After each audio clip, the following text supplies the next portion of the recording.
Olá pessoal, boa noite. Meu nome é José Paulo Ladeira, eu sou médico intensivista, trabalho no Hospital Sírio-Libanês, também no Hospital Albert Einstein aqui em São Paulo, sou professor de algum dos cursos de terapia intensiva aqui da Manoli.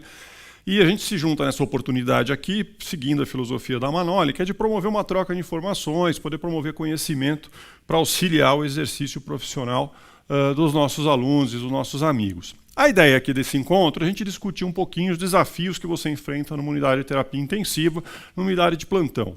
A ideia também é dar algumas ferramentas, algumas orientações para a gente poder gerir melhor o nosso plantão, no sentido de organização, de priorização e também discutir também alguns aspectos envolvidos dentro deste plantão que saem um pouco do aspecto técnico focado no doente, no sentido de quanto que eu tenho que dar de sódio para corrigir aquela hiponatremia ou qual vai ser a melhor droga dentro do choque séptico que eu tenho que dar para o meu doente. A gente também vai focar com bastante ênfase em um conteúdo voltado para a questão relacional do seu plantão. Seu plantão não é só a sua prescrição, seu plantão não é só o seu doente, o seu exame físico ou o resultado do potássio. Seu plantão é muito mais do que isso, como a gente vai ver. E isso precisa ser gerenciado, precisa ser percebido por você, para que você possa usufruir da melhor forma da sua estrutura, dos seus recursos, para poder passar um plantão dentro da melhor performance possível da sua capacidade e da sua estrutura presente. Tá? Então, antes de começar a conversar, a ideia é a gente discutir nesse momento a integração de fatores que determinam uma competência da sua parte, tá? Uma capacidade sua em resolver problemas. Para isso, você precisa ter conhecimentos, você precisa ter habilidades de processamento de informação, interpretação de dados, habilidades em exercer procedimentos e também ter atitudes, na verdade, fazer acontecer aquilo que você acha adequado. E isso a gente vai discutir mais adiante, mas esses três componentes de conhecimento, habilidade e atitudes são essenciais e caracterizam a sua competência, a sua capacidade de resolver problemas e executar tarefas conforme demandado. Tá? Quando a gente vai pensar num plantão, não interessa se você é na porta do pronto-socorro ou se você está dentro da terapia intensiva. Dentro do seu plantão, você está assumindo uma posição central e de comando para uma série de atitudes que devem ser tomadas para o melhor cuidado possível dos doentes que estão chegando e naqueles doentes que já se encontram no seu ambiente. Tá? E nessa situação é bastante complexa. É como levantar voo com um avião. No momento da decolagem, por exemplo, nada interrompe a concentração do piloto. A porta do cockpit não é aberta. Se a gente for comparar isso com o seu plantão, seria o momento do quê? Da passagem das informações. Do seu colega te passando os problemas, os pacientes e as demandas voltadas para suas próximas 12 horas, 6 horas, o tempo de duração do seu plantão. Tá? Então, levantando o voo aí no seu plantão, você começa na passagem do mesmo. Você está entrando num ambiente extremamente complexo. Quando a gente começa a falar do ambiente da terapia intensiva, lá dentro a gente tem uma série de componentes desse ambiente que são de extrema complexidade e interação entre si.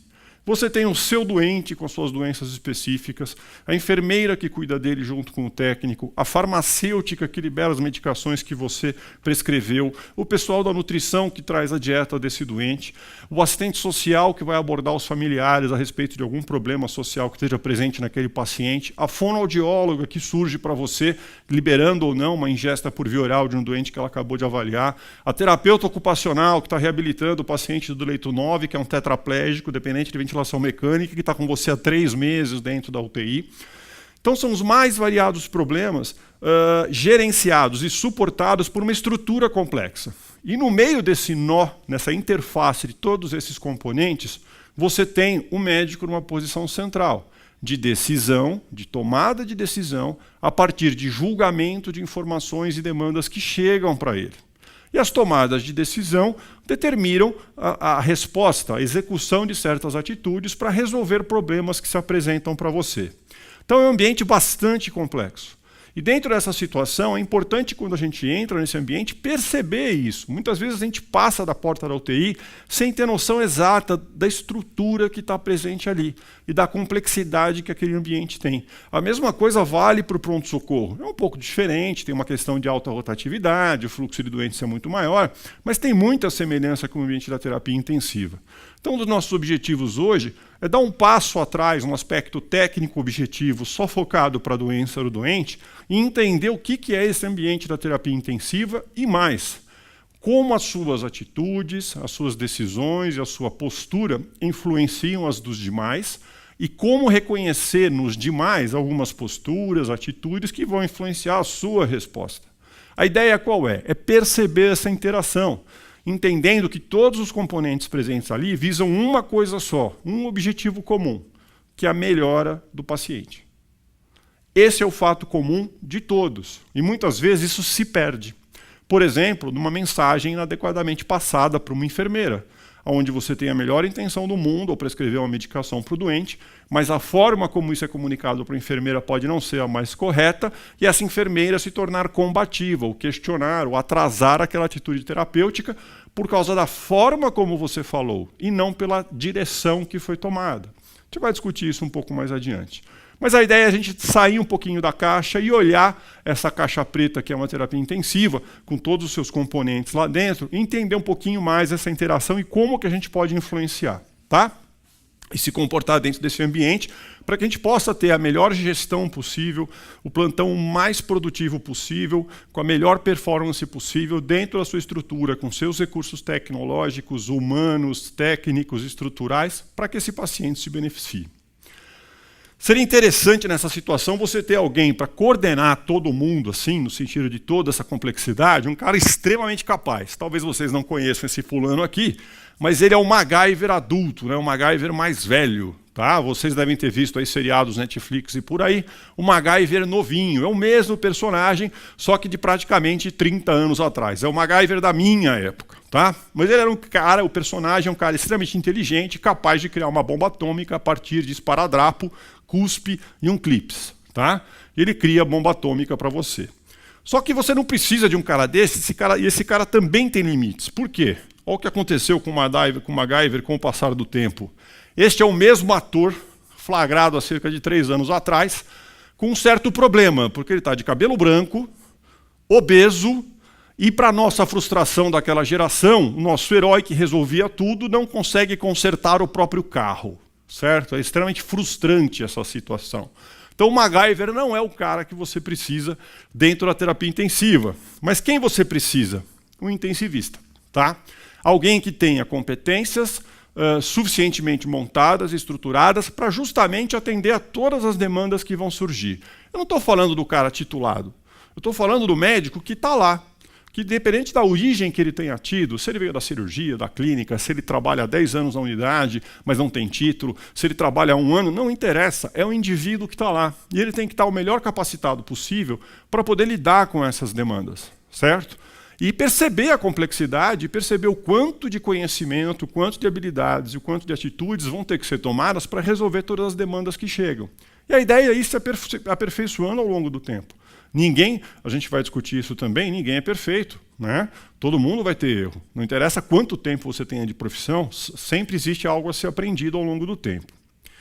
De qualquer forma, como a gente estava falando, o indivíduo que estiver lá para gerenciar esse ambiente muito complexo tem que ter as competências necessárias para lidar com essas demandas, para promover as soluções para os problemas que vão ser apresentados. Que é o que a gente faz no problema. Doutor, a pressão do paciente caiu. Doutor, a glicemia do doente está alta. Doutor, chegou um potássio de 3,2. Doutor, o paciente rebaixou. Você vai resolvendo problemas que chegam para você, certo? E para isso você tem que ter o quê? Conhecimento. A partir de informações, você precisa ter a habilidade de integrar essas informações e gerar conclusões. As habilidades também envolvem capacidades manuais de, por exemplo, entubar o doente sem insuficiência respiratória, saber reanimar adequadamente um doente, instalar um dispositivo de monitorização. Claro que envolvem questões manuais, mas tem outras habilidades envolvidas, não é só o manual, tem a questão racional, tem a questão, por exemplo, de inteligência situacional. Você, por exemplo, ao entrar num quarto, vendo um paciente que tem uma insuficiência coronariana, com 180 de frequência numa taquicardia sinusal, brigando com a esposa, não está adequado, certo? Você não tem que se abster da briga de família. Fala, minha senhora, deu, né? A senhora vai sair do quarto, eu preciso baixar a frequência do seu marido, certo? São situações de consciência situacional, isso é uma habilidade, ok? E a partir de conhecimentos e habilidades e atitudes que você vai tomar, como, por exemplo, minha senhora, saia do quarto, você consegue resolver problemas que são apresentados para você. Ok?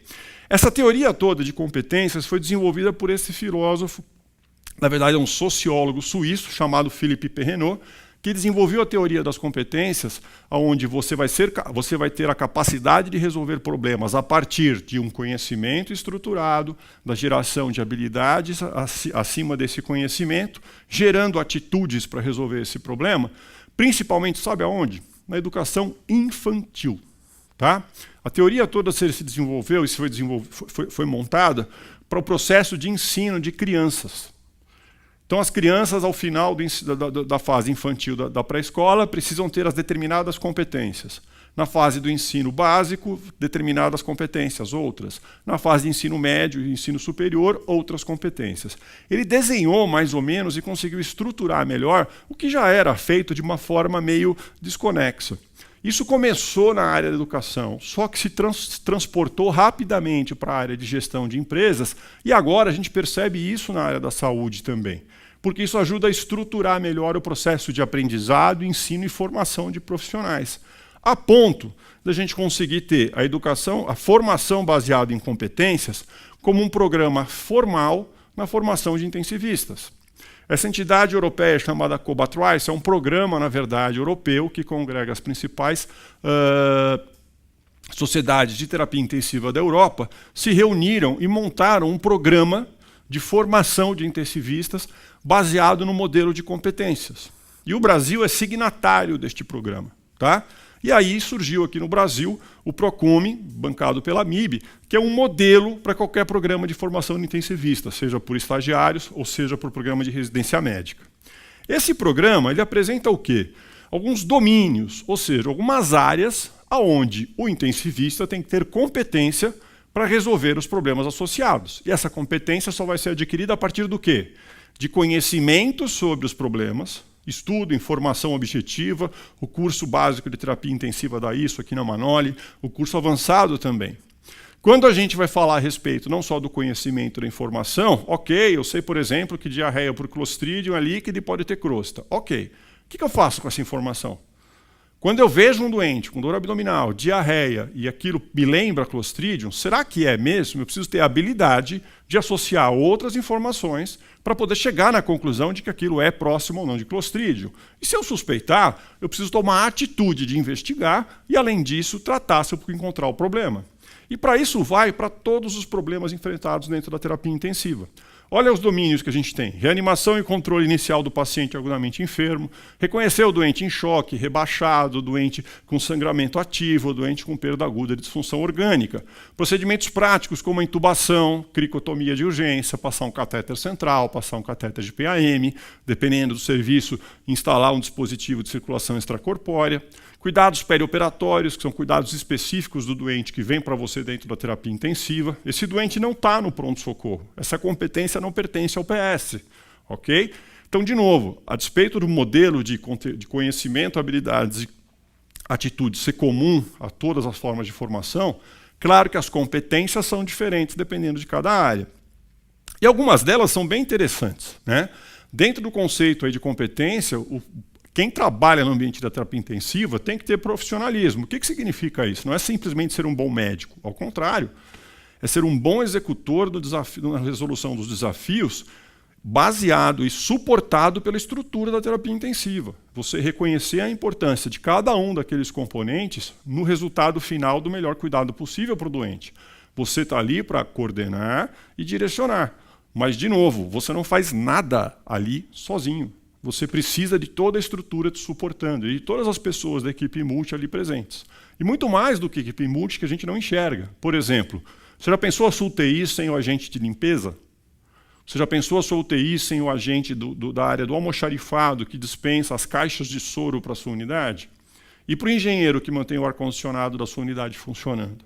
Então é muito maior a interdependência neste sistema complexo formado por vários componentes. A ideia é que, com o tempo, na formação do intensivista, você consiga gabaritá-lo com competências para que ele vire, na verdade, meio aí que o canivete suíço mesmo, que ele consiga ter habilidade para resolver vários desafios que se impõem sobre ele. Por quê? O paciente é extremamente complexo. Só que a gente precisa, de novo, dar um passo atrás e entender que, além da questão do problema do doente, você tem toda uma estrutura complexa em volta que você interage com ela. E você tem que interagir de uma forma mais adequada possível para que ela trabalhe a favor do melhor resultado possível. De novo, a melhor performance disponível, pela alta complexidade que esse doente tem. Então, por exemplo, no seu plantão, você tem lá receber um paciente que está num pós-operatório de um transplante renal intervivos. O pai doou o rim para o filho, certo? Ele já está para você, já chegou, por exemplo, 6 horas da tarde, você pegou o plantão às 7. Às 9 vem a enfermeira e fala: doutor, o paciente não urina há 2 horas. Isso para transplante renal é um sinal de alarme absurdo. E para você ter a noção disso, você precisa ter o conhecimento sobre isso. Por quê? Porque se ele está com sonda vesical, o ultrafiltrado tem que estar sendo formado constantemente, ele tem que estar formando urina. A partir do conhecimento de que isso tem que estar acontecendo e não acontece, algo saiu da normalidade. E eu preciso ter agora a integração de outros conhecimentos para entender quais são as causas dentro de um transplante renal que podem me determinar a parada aguda da produção de urina. O paciente chocou? Não. Ele está hipovolêmico? Não. Soltou a sutura mecânica do ureter? Muito pouco provável, né? Será que ele não obstruiu a artéria renal do enxerto? Opa, isso eu preciso ver. Por quê? É possível, ali é um problema bem mais frequente. Tá? Será que esse doente não está com uma trombose de veia renal e por isso ele não está infartando o rim por congestão? É outra opção. Será que esse paciente não está com a sonda obstruída? São vários os problemas que podem estar presentes naquela situação. Melhor dizendo, as respostas que podem justificar o problema apresentado. E eu vou ter que varrer essas coisas. E uma das formas de varrer um desses problemas que a gente conversou é o quê? É, por exemplo, eu ter a habilidade e o treinamento de fazer um ultrassom da bexiga do doente. Para quê? Para enxergar e achar rapidamente um belo de um coágulo obstruindo essa sonda. E aí eu tenho que ter a atitude de resolver o problema. Enfermeira, troca a sonda. Tenta desobstruir mecanicamente, isso é coágulo, provavelmente. Certo? Tentamos desobstruir, resolver o problema? Ótimo.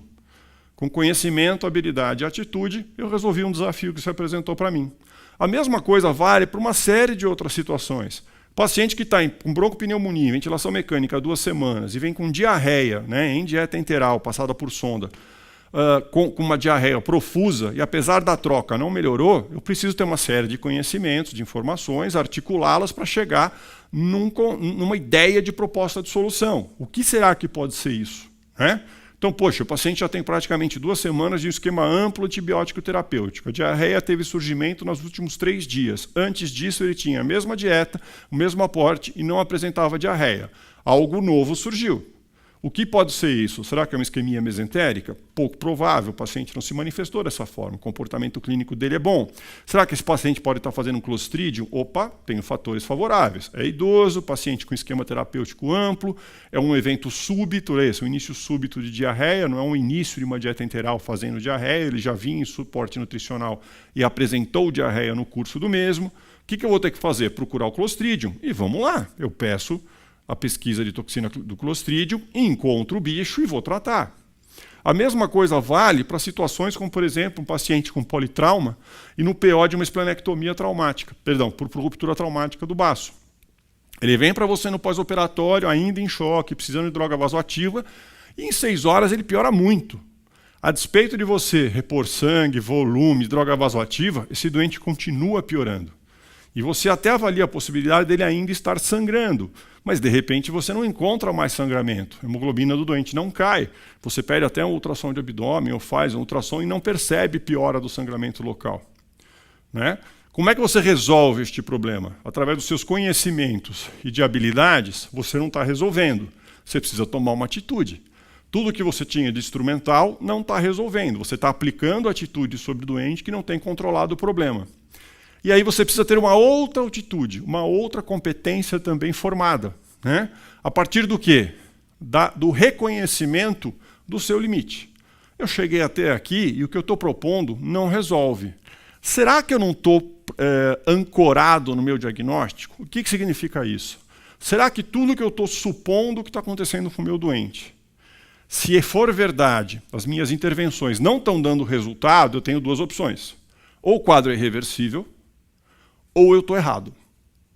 As proposições que eu coloquei, desse doente está sangrando, por exemplo, não é verdadeira. E eu estou trabalhando contra esta variável para controlá-la, e eu não estou controlando a situação. O avião está caindo, apesar das manobras que eu estou fazendo. E nessa hora, existe uma competência chamada humildade, de simplesmente você apertar um botão chamado código vermelho. Tá? Alguns hospitais chamam assim, mas tem várias outras situações de você chamar. Mas o que é chamar esse código vermelho? É o código sangramento? Não, não é isso. Tá? É simplesmente quando você vê uma situação onde você chegou no seu limite e não propôs controle para ela, o doente continua piorando, é você chamar alguém, algum colega de fora, e você apresentar para ele o que você está enxergando. Porque de fora esse indivíduo, por não estar embebido ou ancorado na condição da situação de tratamento, ele pode ver detalhes importantes. Ou pode pensar em outras alternativas que você, pelo ancoramento, por estar direcionado pelos diagnósticos que foram passados para você, não vai pensar. Por exemplo, nesse paciente, esse indivíduo olha e fala, poxa vida, ele está num choque refratário. Quais são as causas de choque? Hipovolêmico? Não parece ser. Hemorrágico? Não está sangrando. Ou ele está em distributivo? Ok, pode ser uma componente distributivo no choque, mas pode ser uma CIRS refratária também. Ok, mas pode ser obstrutivo. Vamos dar uma olhadinha no coração do doente? Será que esse doente não está tamponando? O mecanismo de trauma dele foi sério. Ele foi ejetado do carro. Vamos dar uma olhada? E você acha um tamponamento cardíaco que não te passou pela cabeça porque você estava ancorado, direcionado. Isso é uma parte da sua habilidade. Aqui não entra orgulho, capacidade técnica, não é isso. Tá?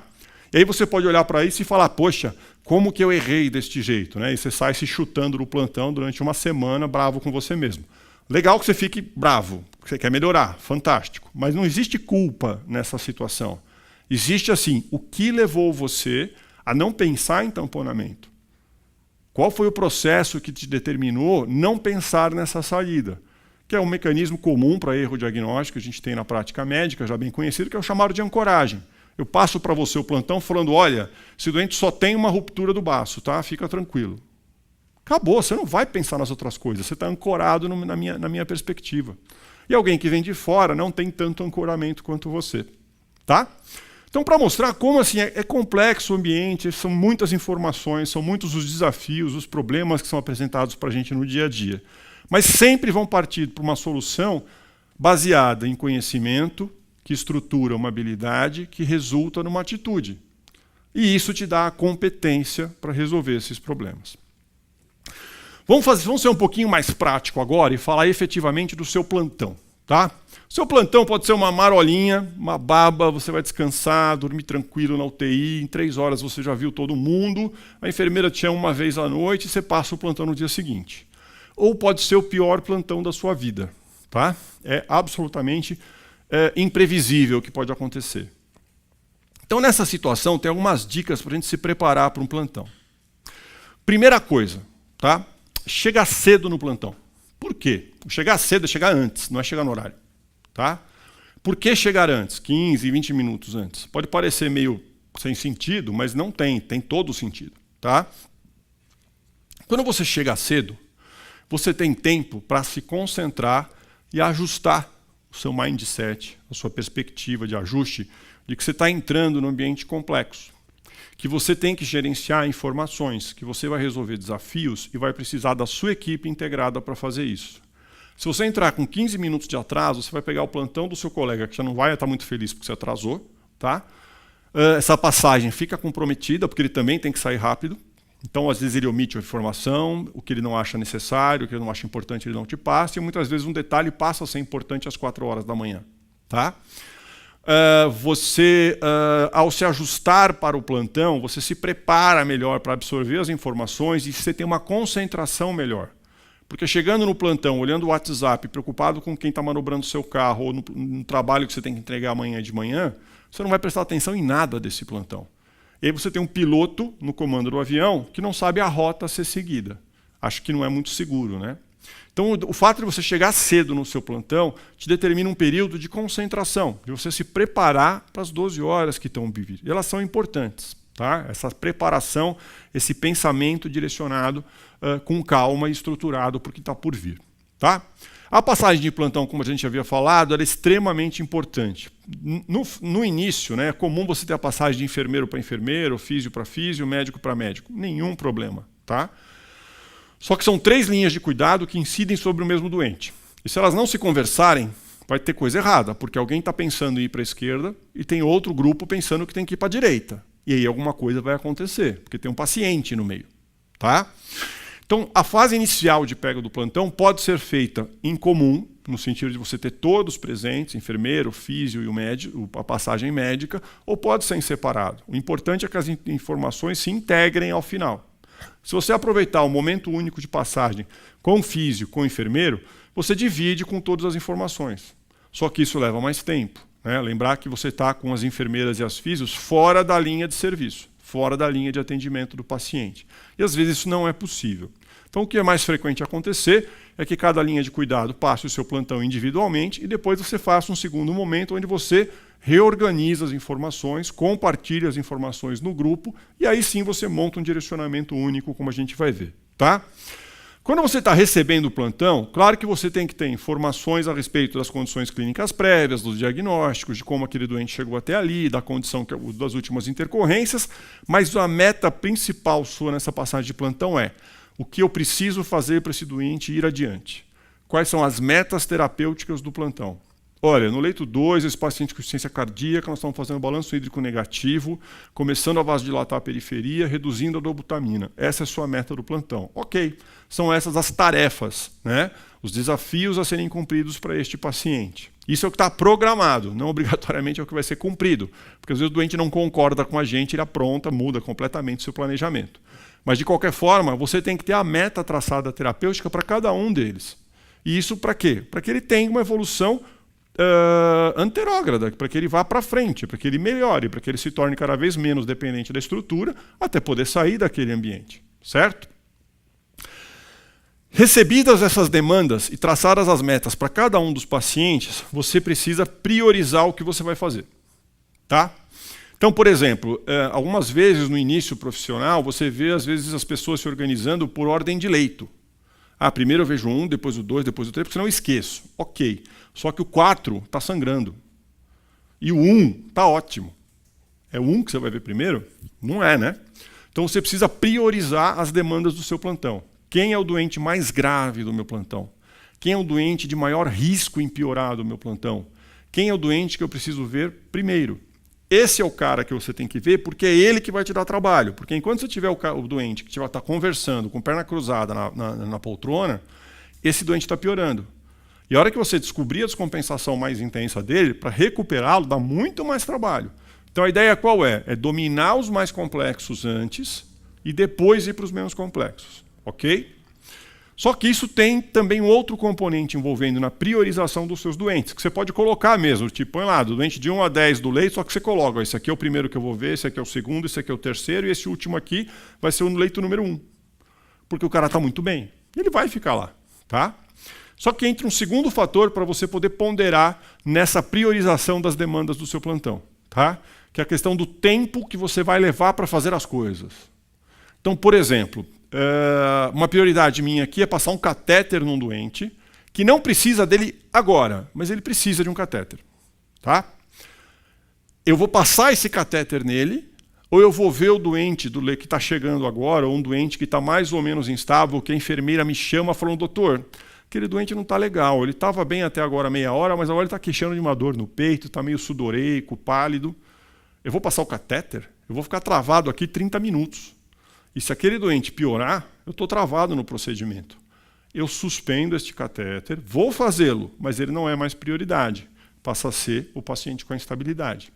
Então, qual a ideia? É você também ter uma flexibilidade na sua programação. Ela não pode ser rígida. Ao mesmo tempo, ela não pode ser solta, do tipo, vamos vendo aí o que vai aparecendo. Não vai dar certo.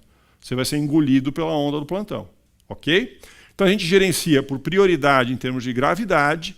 E um outro componente que entra também para definir tempo, o momento de priorização, qual o grau de priorização que você vai dar para aquele doente, é o tempo que você vai levar para fazer determinado procedimento, intervenção ou algo assim, para poder controlar aquela situação. Tá? Outra coisa que acontece com frequência, principalmente em residentes, é avaliar, evitar tarefas que não estão na sua lista. O que significa isso? Olha, eu tive uma aula de ecocardiograma hoje super legal lá na minha residência. Eu estou no plantão aqui à noite, vou fazer eco em todo mundo. Antes de prescrever os doentes, antes de evoluir os doentes, ou até antes de receber o doente que chegou. Não faz parte da sua lista de tarefa. O eco para todo mundo para você treinar é lá na frente, não é agora. Tá? Tem um catéter com o ponto meio feio, meio sujo, agora acho que eu vou trocar esse ponto. Ok, você tem mais 9 doentes para ver. Tem 2 com droga vasoativa, um indo para o centro cirúrgico e mais um chegando. Não é para trocar o ponto agora. Troca depois, quando der tempo e se der tempo. E se você passar por dia seguinte, do tipo, eu vi aquele ponto está meio sujo, não tive tempo de trocar, ok, seu colega não vai arrancar o seu pescoço por causa disso. E os doentes que foram adequadamente atendidos vão agradecer. Aquele que não perdeu o catéter, mas se avisou a enfermagem, a enfermagem está meio solta, vamos fixar melhor, amanhã a gente fixa, ok. Tá? Então, cuidado com isso. A gente tem durante o plantão uma série de interrupções e surgem novas demandas que não estão na nossa programação, que precisam ser filtradas. Olha, isso eu preciso entrar com prioridade agora, ou não, isso vai esperar.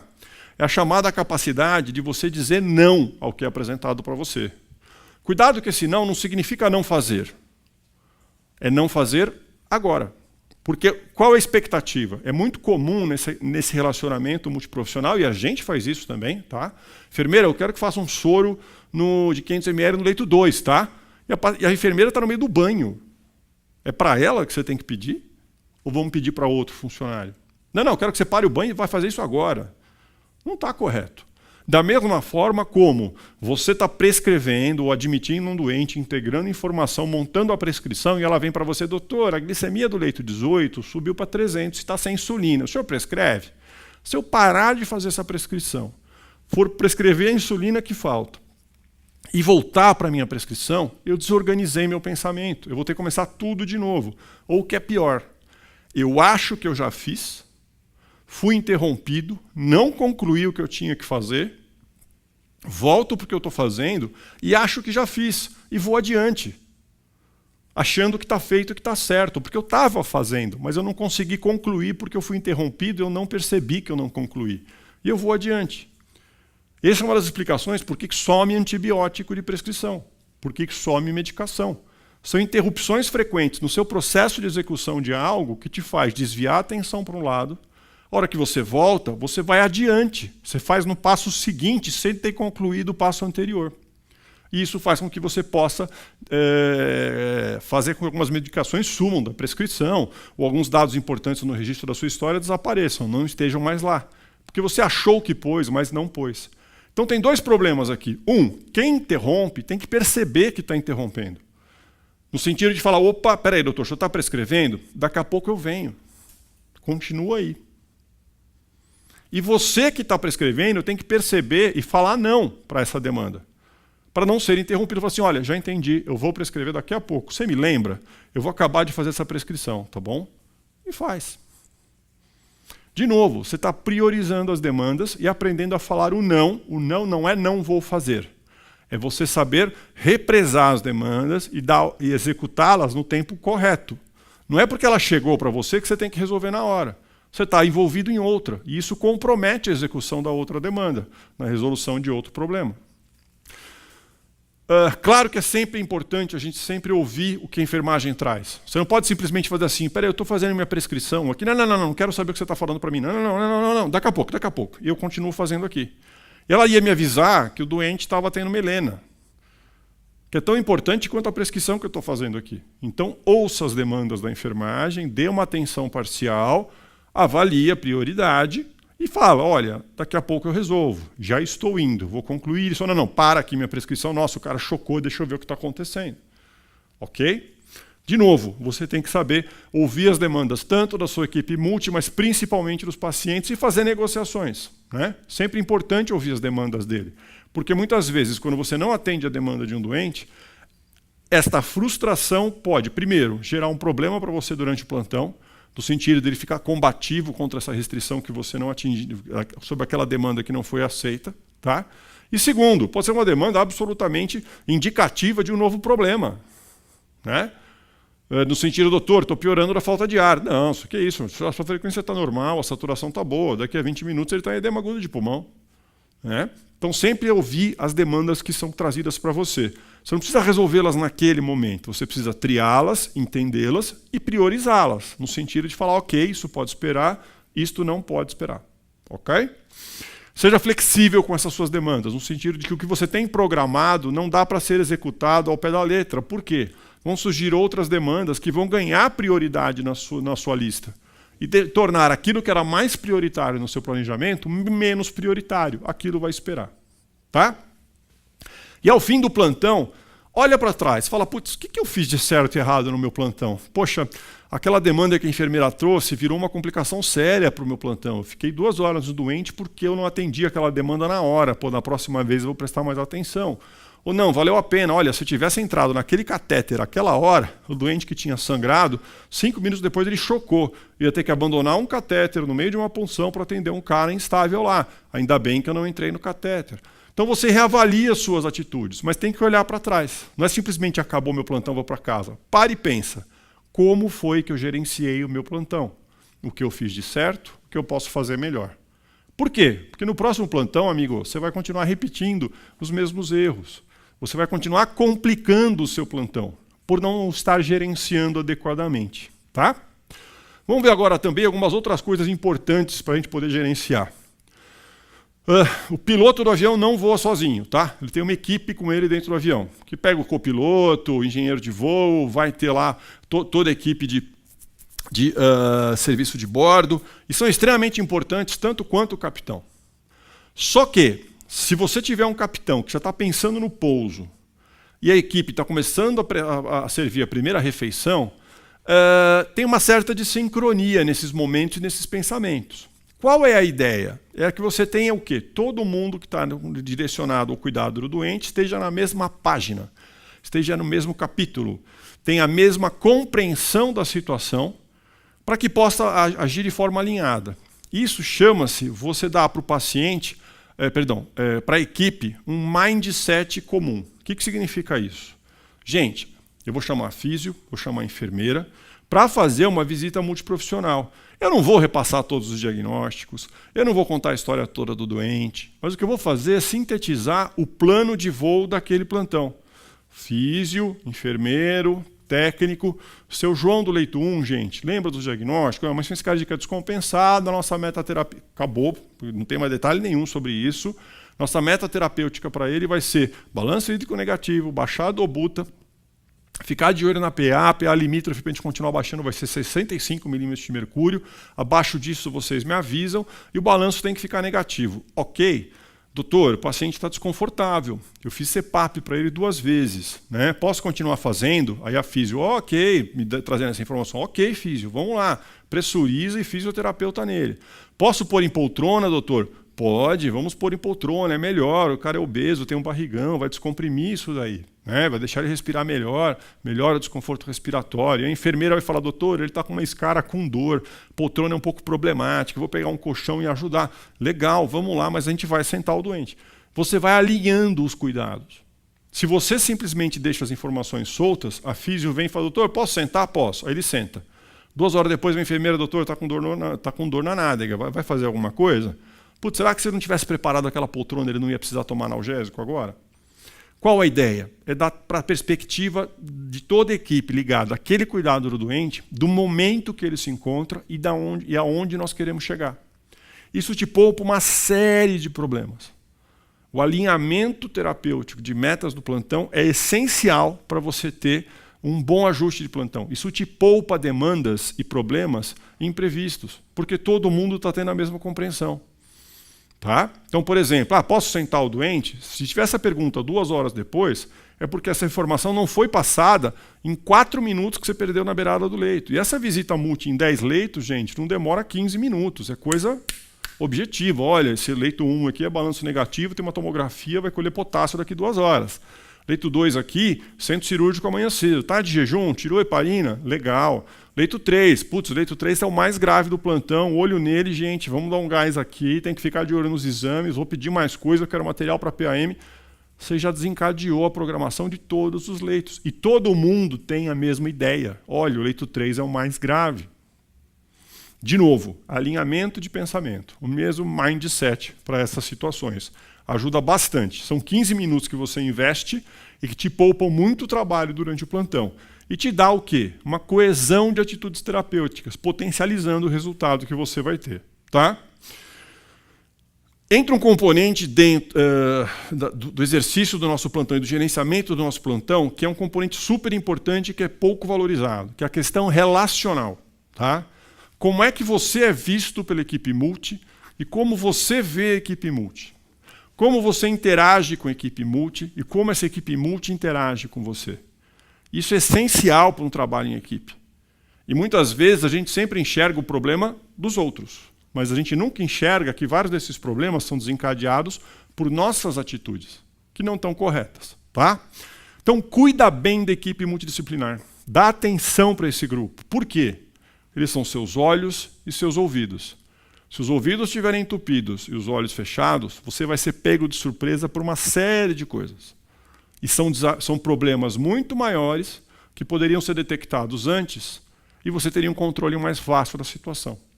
Então, trata bem da equipe multi, porque eles vão te alertar. Então, por exemplo, essa enfermeira veio me falar a 5ª vez do doente. Se você exteriorizar isso para ela, ela não fala mais.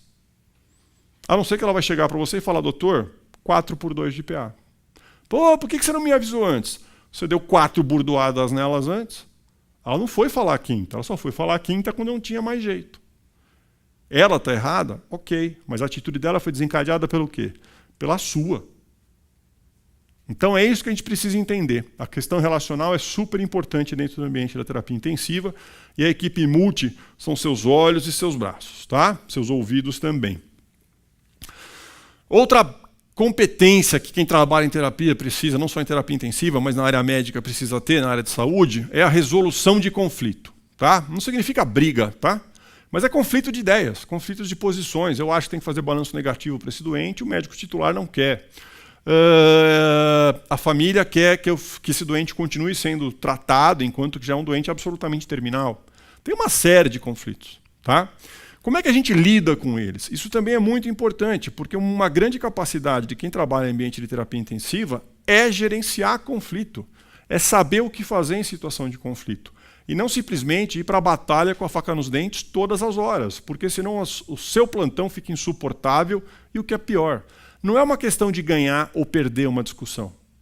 É a questão de você conseguir achar o que é melhor para o doente. A sua opinião pode estar errada, a opinião de quem você está combatendo pode estar errada. Só que quem está no meio, entre a briga entre o rochedo e o mar, é o coitado do marisco do paciente, certo? Por que surgem conflitos? Isso vai em qualquer ambiente, tá, gente? Principalmente na terapia intensiva, em virtude do número enorme de fatores, de interesses, de afetividades, de valores pessoais, de valores afetivos envolvidos no cuidado desse doente. A incompatibilidade de objetivos, por exemplo, pode gerar conflito. Eu acho que tecnicamente é um doente terminal, a família não vê assim, ou o médico titular não vê assim. Isso é um conflito. Eu tenho diferentes métodos, tenho incompatibilidade por método, por exemplo. Eu acho que esse doente tolera uma hemodiálise clássica, mas vem um nefrologista aqui e me passa uma hemodiálise contínua que me demora 24 horas, me tira uma enfermagem do plantão para ficar tomando conta da máquina. Eu posso ter diferença de opinião, por exemplo, a respeito. Esse doente é terminal e o outro colega fala, não é. Tá? E variáveis afetivas, por exemplo. O doente eu acho que é terminal, só que a família vira para você e fala, doutor, mesmo que ele tenha que ficar numa cama o resto da vida dele, eu prefiro tê-lo em casa comigo. São valores afetivos totalmente diferentes. Ah, mas se fosse meu pai eu não faria isso. Ok, só que ele não é seu pai. Você interage e cuida dele. Só que você tem que entender o outro lado. Não significa aceitar, tá? Mas você precisa, no mínimo, ouvir e entender o que está acontecendo do outro lado. Então, como é que a gente pode gerenciar conflito? Tem uma forma bem objetiva de fazer isso, tá? Tem várias formas, na verdade, né? Porque conflito não é só na área da saúde, é na nossa vida diária, fora, em empresas, relacionamento familiar, tem um monte de formas de você encontrar conflito. O importante é você entender que se você criar um método para abordar conflito, a chance de você chegar numa solução razoável para os lados envolvidos é muito grande.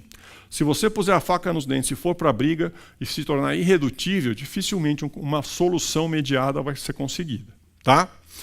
Então, o que a gente faz para resolver conflito? Por exemplo, um paciente que é terminal na unidade, eu a entendo como terminal, as equipes entendem como terminal, só que a família não vê assim. O que a gente faz? Olha, vamos sentar para conversar a respeito dessa diferença de posição, deste conflito, né? A gente tem que escolher um momento e um local ideal. Então, não é no meio de uma discussão do corredor, numa família mais exaltada, vocês estão matando o meu pai. Não é agora que você tem que falar a respeito de palhação. Então, assim, olha, ok, você vai se acalmar. Quando você estiver mais tranquila, nós vamos sentar numa sala, nós vamos conversar sobre o assunto. Ok. No momento, a gente vai continuar fazendo as coisas, mas no momento apropriado nós vamos conversar. Vamos chamar o médico titular, vamos chamar a equipe que cuida dele, chama seus irmãos, seus filhos, todo mundo conversa, mas para chegar num objetivo comum, que é achar o melhor para o seu pai. Tá? Independente do que seja. Isso significa escolher o momento e o local para conversar. Tá? Na sequência, qual a ideia? Até antes de você conversar, você vai ter que formular para você qual é o problema, qual é o conflito. O conflito aqui é continuar com o tratamento pleno ou não. E tem uma abertura muito grande entre você tratar tudo e não tratar nada. Né? É uma variedade muito grande. Aqui no meio tem muita coisa para fazer. Não significa abandonar. Lógico que entra o conceito de cuidado paliativo, mas não é não fazer mais nada pelo doente. É não tratar mais as doenças e sim tratar o doente e seus sintomas. Então, dar conforto, tirar dor, falta de ar e por aí vai. Então, tem uma margem de negociação aqui bastante grande, que você aceita. O que você não aceita é continuar dialisando, operando, trocando antibiótico, colhendo exame, por aí vai. Tem algumas coisas que você não vai abrir mão. Ok, mas isso tem que ser negociado. Então, você prepara para você mesmo nessa entrevista qual é o objetivo e quais são metas que você pode abrir mão. Do que você aceita nessa negociação? Por exemplo, não subir mais droga vasoativa. Para você já é um ganho? É. Se a gente fechar disso daí, ok, beleza. Você já está mais ou menos tranquilo. Não é tirar a droga. Tirar a droga seria o ideal para você. Mas você aceita não aumentar mais a droga. Não tem problema. Tá? Então, chamar as metas aceitáveis antes de sentar para conversar. Saber até onde você pode ceder. Tá? Exposição de ideias. Qual a ideia? Como você vai conduzir a negociação? O ideal é que você coloque a exposição dos eventos e dos fatos e que isso seja feito sem interrupção no seguinte sentido. Muitas vezes você vai colocar, olha, o rim dele não melhora e vem a família e fala, mas a diálise segura. Fala assim, deixa eu acabar a conversa, eu vou colocar o quadro todo, depois você vai ter a chance de pontuar o que você achar importante. Mas eu vou colocar a nossa ideia inteira primeiro e depois você se coloca, ok?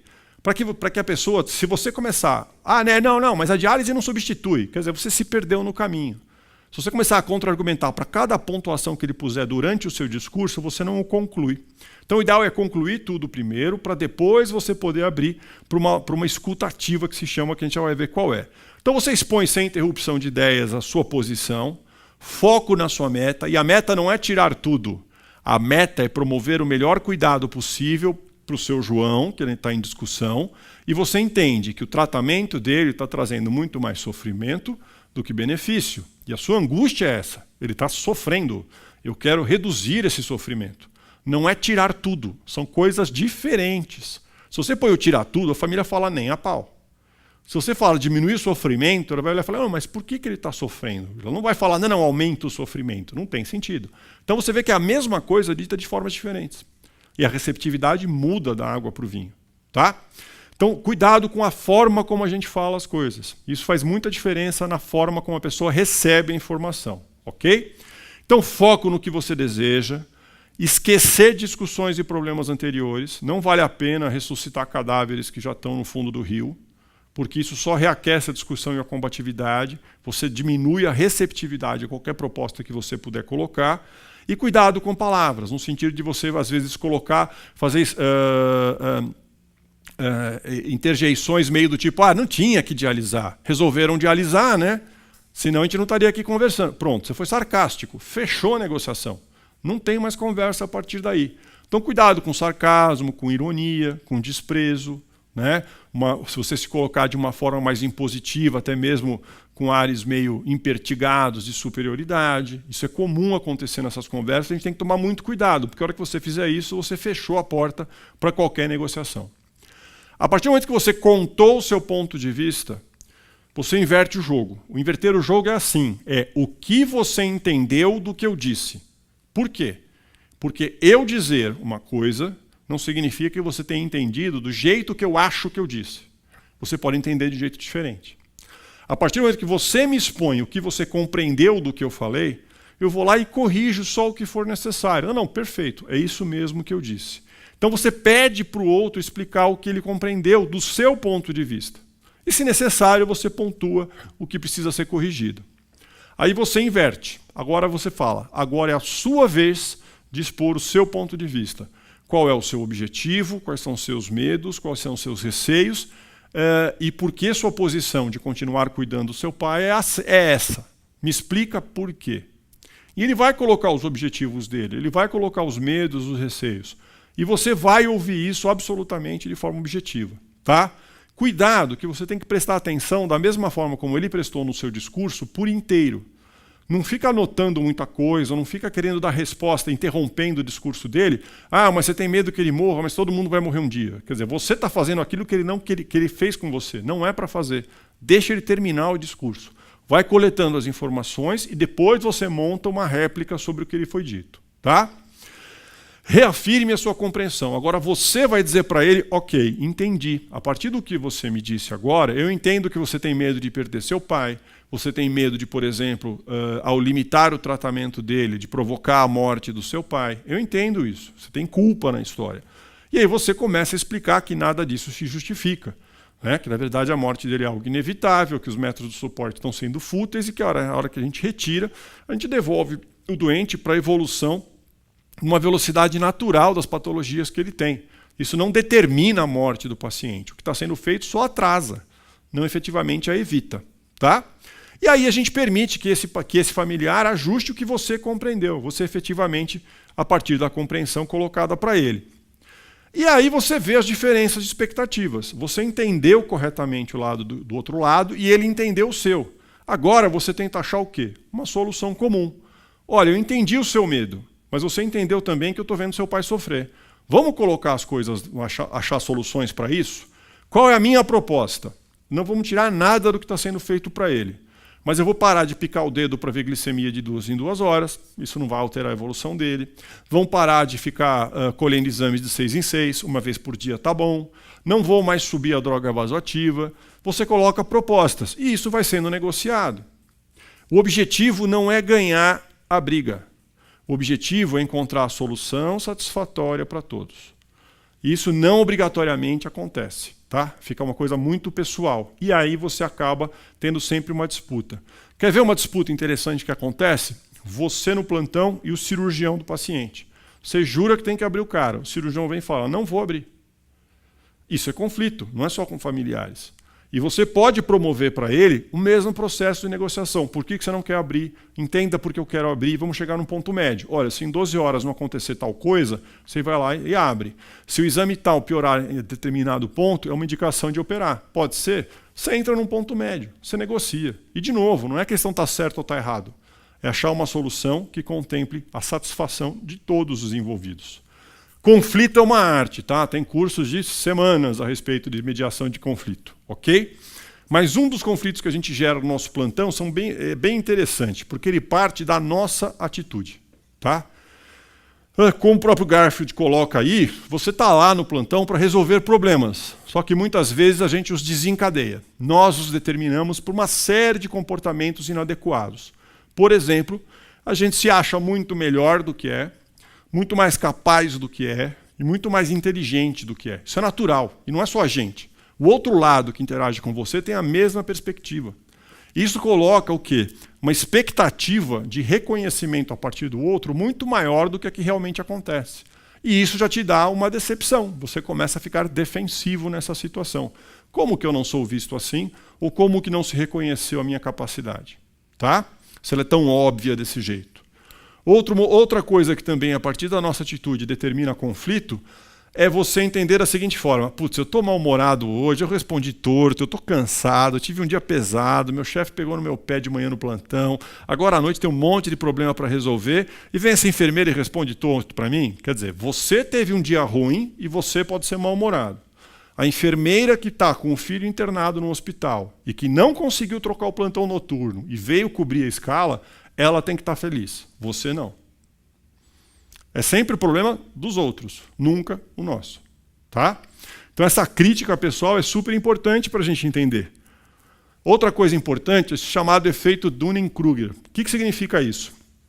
Quando você pega um indivíduo inapto para fazer alguma coisa e põe ele contra um apto para fazer a mesma tarefa, se você avaliar o conhecimento que as pessoas têm, a autoavaliação da capacidade que ela tem para resolver ou exercer aquela atividade, ela sempre se julga muito mais capaz do que ela é. Quanto menos capaz ela for, mais facilmente mais simples ela acha aquela tarefa. E mais capaz ela se acha. E ela não é. Ao contrário, quem é bastante capaz para executar aquela tarefa já passou por uma série de problemas e desafios e ele sabe que aquilo que parece fácil é muito mais complexo do que pode aparentar. E ele se julga menos capaz do que ele realmente é. É interessante isso, tá? Isso é importante no plantão. Por quê? Quanto menos você conhece, menos você sabe, mais capaz você se acha.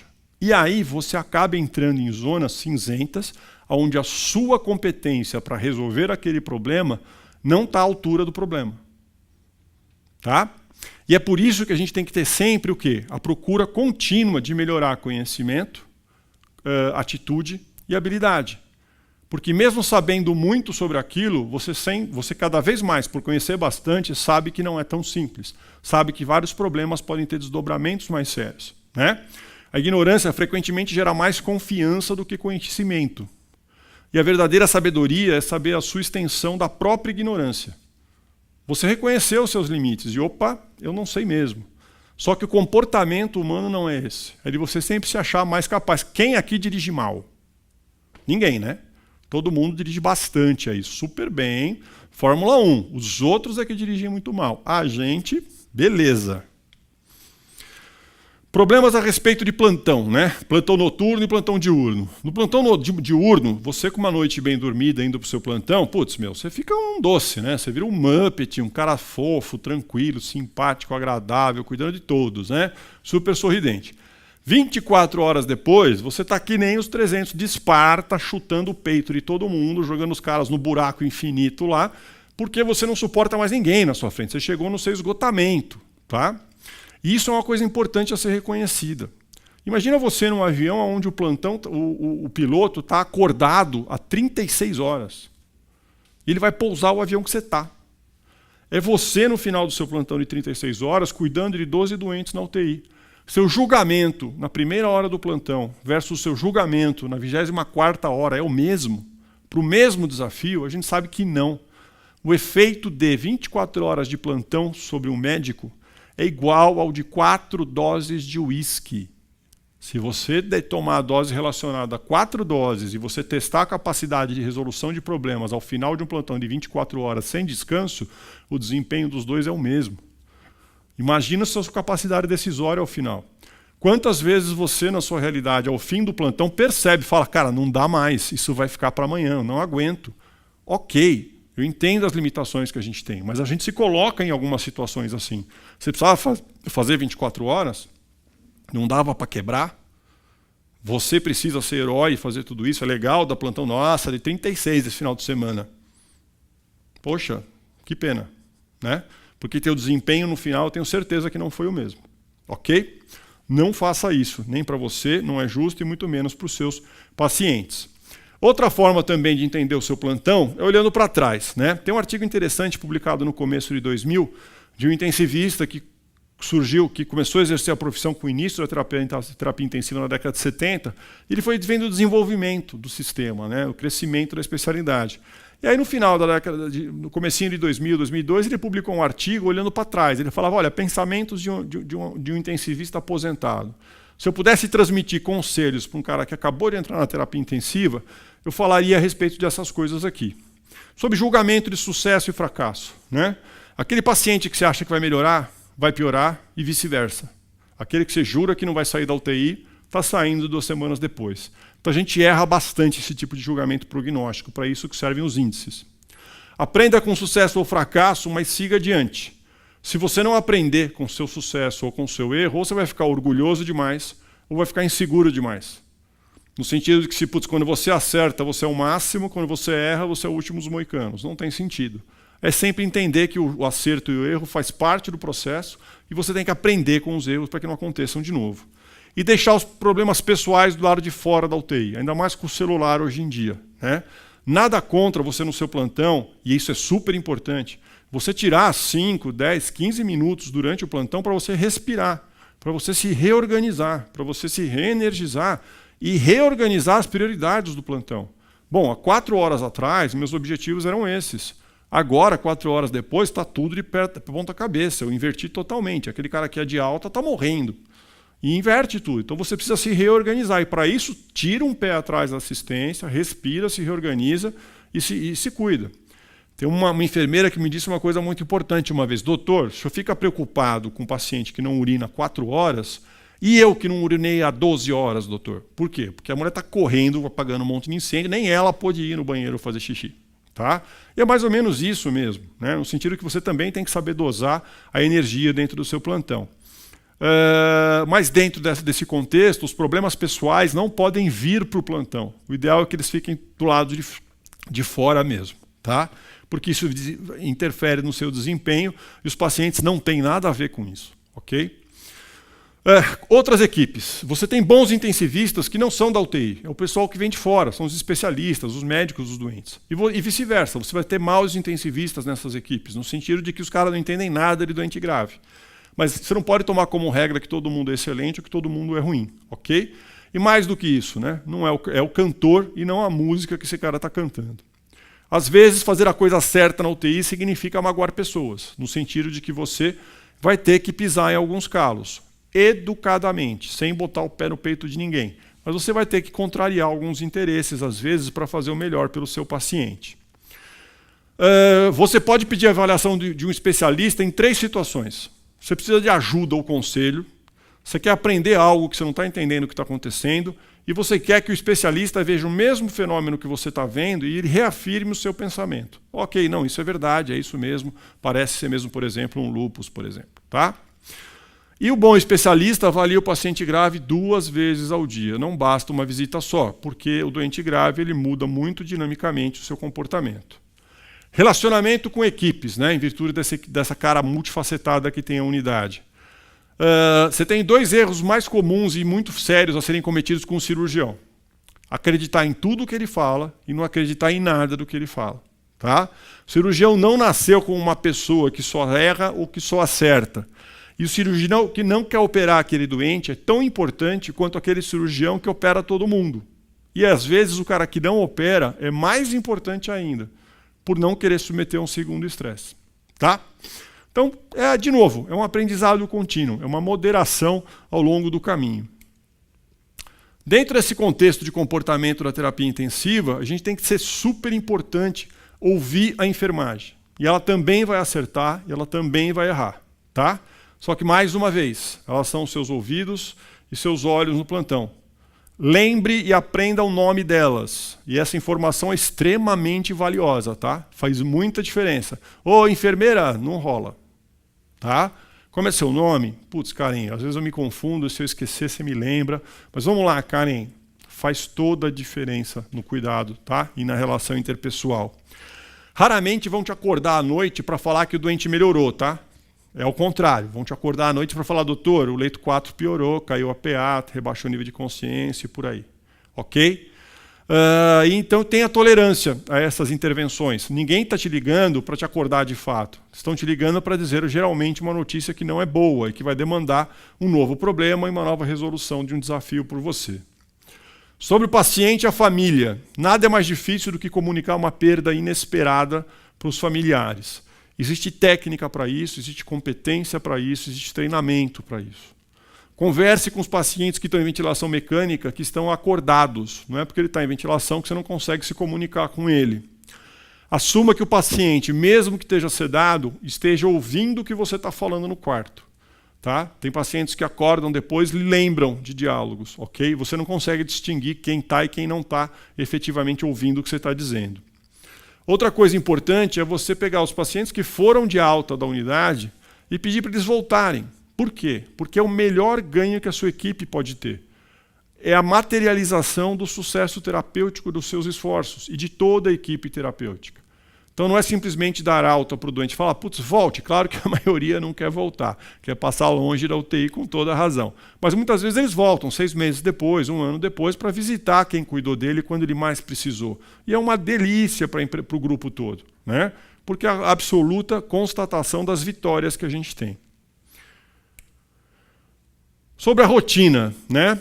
Se você tiver dúvida se você lavou ou não a mão, vai lá e lava mesmo. No sentido de que nunca lavar as mãos vai ser demais, tá? Sempre que você lembrar, vai lá e passa álcool gel. Outra coisa que é importante, a gente também, alguns hospitais montam isso, que é grupo de segmento de doente grave. Às vezes o doente ficou com você 3 semanas na UTI, ele vai de alta para a enfermaria e 4 dias depois ele volta, porque a complexidade de cuidado deles ainda era alta. A enfermaria acabou não entendendo isso e falhando em alguma coisa de cuidado com ele. Então, fazer um segmento nas unidades de internação, fora da UTI, desses pacientes, auxilia a equipe cuidadora dele ali, responsável por ele na unidade, para que a evolução continue sendo favorável ao longo do tempo e você diminui o tempo, os eventos de reinternação. Doente que senta, que está com catéter de O2 e que come por boca, provavelmente não precisa ficar na UTI, certo? E, de novo, as tendências, muito mais do que valores isolados, são mais importantes. Então, um sódio fora da curva, peraí, será que é isso mesmo? Vamos pedir outro, né? Então, um HB que caiu de repente, o doente não está se comportando dessa forma, checa. E não precisa ser reativo aquele valor absoluto, né? Tipo, dá sangue, vamos repor sódio, calma. Checa. A tendência que o paciente apresenta é muito mais importante do que um valor isolado que você encontre, tá? E a melhora da função renal é um dos sinais clínicos de certeza de melhora clínica. Isso é verdade. A hora que o rim para de piorar e começa a engrenar uma melhora, geralmente todo o restante começa também a se aprumar na mesma direção. Uma coisa frequente que acontece, que esse intensivista percebeu, é que o termo de consentimento frequentemente não é informado, tá? Apesar do título ser esse, termo de consentimento informado, onde você detalha todos os procedimentos e atitudes terapêuticas possíveis a serem colocadas sobre aquele doente, isso raramente é discutido. Você simplesmente apresenta para a família e fala, assina para mim e tá bom, né? E a família nem tem ideia daquilo. O correto é você sentar e explicar o que é uma intubação, uma droga vasoativa, uma traqueostomia, uma parada cardiorrespiratória, para que a pessoa concorde ou não com essas atitudes a serem tomadas. E para acabar, ele coloca uma citação interessante de Hipócrates, onde a vida é curta, a arte é longa, o tempo é exato, a experiência é valiosa, e mesmo assim o julgamento sempre é muito difícil. Se você encontrar, como mensagem final, um trabalho que você ame, você nunca vai trabalhar o resto da sua vida. Você vai sempre lá por amor, por prazer pelo que você faz. E o ambiente da terapia intensiva é isso. Pelo menos para mim, é essa sensação que dá. Eu vou lá para me divertir, para encontrar pessoas com quem eu me importo muito, com pessoas com quem eu gosto de trabalhar, e o mais importante, ajudar a resolver o problema dos outros, né? Isso é o que me dá mais satisfação e é o que me fez optar pela profissão e pela atividade. Claro que tem ambientes muito complicados, falta de estrutura, falta de RH, eu também já trabalhei em vários hospitais públicos, início de carreira também, já mordi muita carne de pescoço. Mas mesmo assim, você consegue achar motivos para ter a sua satisfação pessoal naquilo que você faz. Se você começa a ir para o seu serviço e olha de longe e você se sente já esgotado antes de chegar no lugar, mal-humorado, ranzinza, tem alguma coisa errada. Talvez valha a pena reavaliar o lugar, a sua opção ou você mesmo. O fato é que se você realmente consegue entender melhor esse universo da terapia intensiva, você vai ver como ele é complexo, maravilhoso, extremamente interdependente do ponto de vista de relações e é uma delícia estar participando disso, tá? Eu espero ter passado para vocês algumas informações importantes, algumas dicas aí de experiências próprias e de publicações, e de textos, algumas diretrizes para comportamento dentro da UTI e também aproveitar o momento para a gente apresentar a possibilidade de ter vocês conosco ano que vem num curso novo que está sendo lançado pela Manoli, provavelmente já no primeiro semestre, com aulas aí online, onde a gente procura integrar a ideia de conhecimentos, habilidades e atitudes em medicina intensiva, buscando desenvolver competências no cuidado do paciente crítico. Um primeiro módulo vai ser de aulas online, onde vão ser colocados problemas comuns do paciente crítico, Meu doente não urina, saturação de 80% e não melhora, o que eu faço? O choque é refratário, esse cirurgião não quer operar meu doente e por aí vai, tá? E aí a gente começa a retomar a ideia de conhecimento, de habilidade necessária para aquela situação e de atitudes, para você conseguir ter uma competência melhor desenvolvida para resolver esses tipos de dilemas. Tá?